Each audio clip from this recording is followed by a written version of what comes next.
നാദബ്രഹ്മം ഹരനു തുടിയിൽ പാദവിന്യാമാർന്നിട്ടാദ്യം താളം വിവിധതരമായി തരച്ചിച്ചാക്രമത്തിൽ മാതാവാകും ശിവനിഗമവും നാൻമരാൽ കേട്ടുരച്ചാൾ വേദപ്രോക്തം നിഖിലഫലദം ദേവിതൻ പൂജനിത്യം.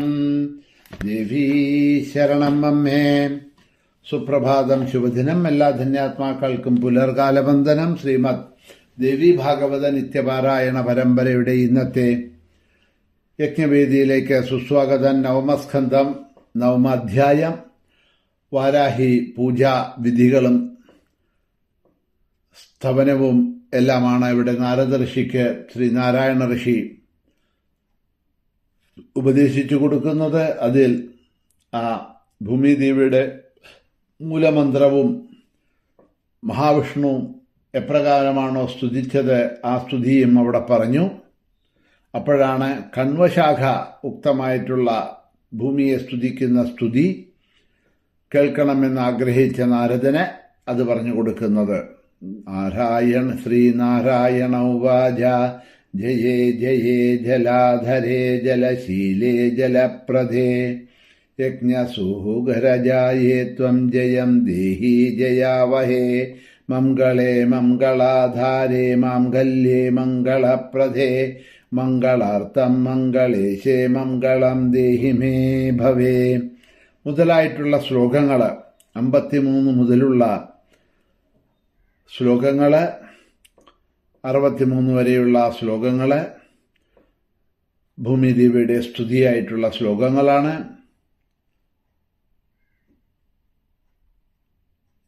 ജയേ ജയേ ജലാധരേ ജലശീലേ ജലപ്രദേ യജ്ഞസൂകര ജായേ ജയാവഹേ ജയം നൽകിയാലും. ഹേ മംഗളേ മംഗളധാരേ മംഗല്യേ മംഗളപ്രദേ മംഗളേശേ മംഗളാർത്ഥം എനിക്കു മംഗളം നൽകിയാലും. ഹേ സർവാധരേ സർവജ്ഞേ സർവശക്തി സമന്വിതേ സർവകാമപ്രദേ ദേവി സർവഷ്ടവും നൽകിയാലും. ഹേ പുണ്യസ്വരൂപേ പുണ്യങ്ങളുടെ ബീജരൂപേ സനാതനെ പുണ്യാശ്രയേ പുണ്യവധാമാലയെ പുണ്യദേ ഭവേ സർവസ്യാലയെ സർവസസ്യാഢ്യേ സർവസസ്യാദേ സർവസസ്യഹരേ സർവസസ്യാത്മികേ ഭവേ ഭൂമേ ഭൂമിവേ ഭൂമിപാലപരായണേ. ഇതൊക്കെ സ്തുതിക്കുന്നതാണ് ദേവിയെ ഓരോ നാമങ്ങളെ വെച്ചുകൊണ്ട്.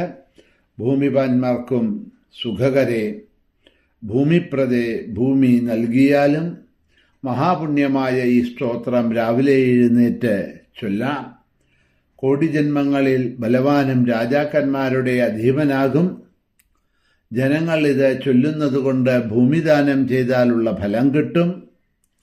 ദാനം ചെയ്ത ഭൂമി തിരിച്ചെടുത്താലുണ്ടാകുന്ന പാപത്തിൽ നിന്ന് മുക്തനാകും.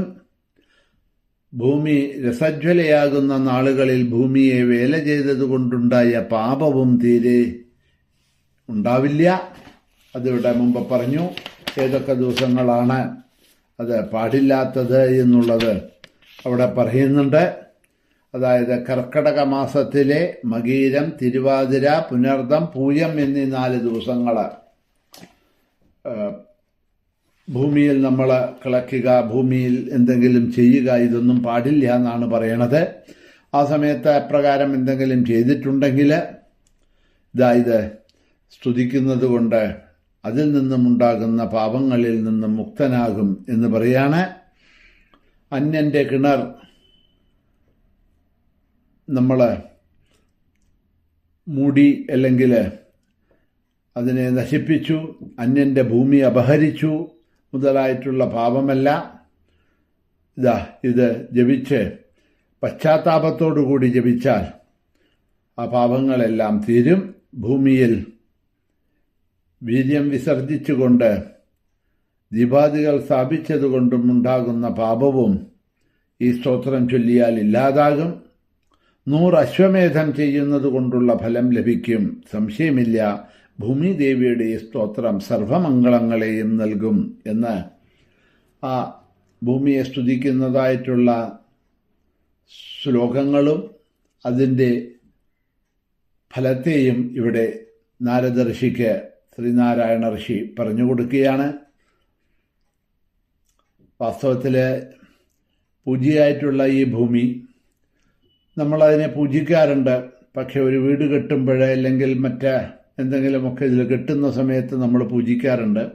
പക്ഷേ ആ ഭൂമിയിൽ തന്നെയാണ് നമ്മൾ തുപ്പുന്നത്, മലമൂത്ര വിസർജനങ്ങൾ ചെയ്യുന്നത്.